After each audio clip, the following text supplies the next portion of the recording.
The Dance of the Dragons, a poetic name for a bloody civil war that nearly destroyed the Targaryens and the Seven Kingdoms of Westeros. House Targaryen, the mightiest rulers of Seven Kingdoms, lost most of its members, dragons, and power. The dance was a war unlike any other in the long history of Seven Kingdoms. Though armies marched and met in savage battle, much of the slaughter took place on water, and especially in the air. The seeds of war are often planted during the times of peace. The Dance of the Dragons had its roots half a century earlier, during the reign of Jaehaerys Targaryen, known as the Conciliator. The old king had 13 children. 4 of them grew to maturity, married, and had their own children. Never before or since had the Seven Kingdoms been blessed with so many Targaryens, or some would say, cursed.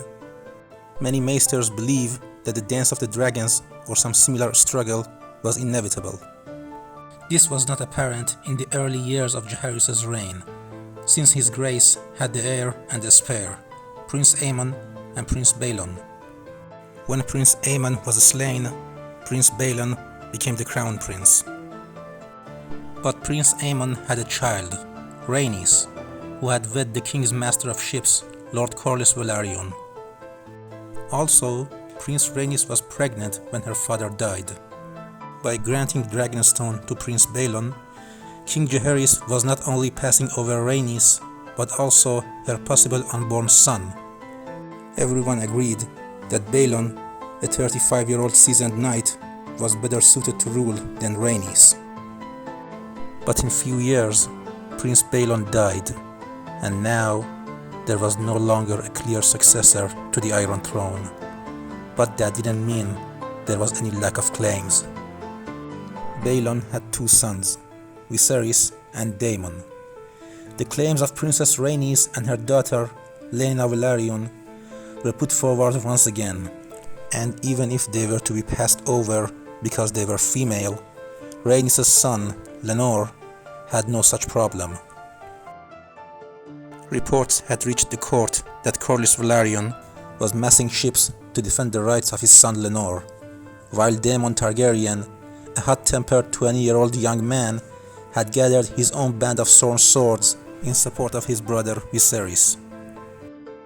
A violent struggle was likely to happen, no matter who might be named the next king or queen. King Jaehaerys had to do something. He invited all lords of Westeros to Harrenhal to decide the matter of succession. Everyone will make their case before them, and he will abide by their decision, whoever they might choose. Princess Rhaenys and her daughter were ruled out because they were women. Prince Daemon was ruled out because he was a second son, leaving only 2 claimants, Viserys Targaryen and Lenore Velaryon. Both had some advantages over the other, but Viserys' claim derived from his father, Lenore's from his mother, and most lords believed the male line comes before the female line. While some lords favored Lenore, the decision of the Great Council was never in doubt. It was said that the vote had been 20-1. Viserys Targaryen was chosen as the rightful heir to the Iron Throne. In the eyes of many, the Great Council of 101 had established an Iron Precedent. Regardless of seniority, the Iron Throne of Westeros could never pass to a woman, nor through a woman to her male descendants.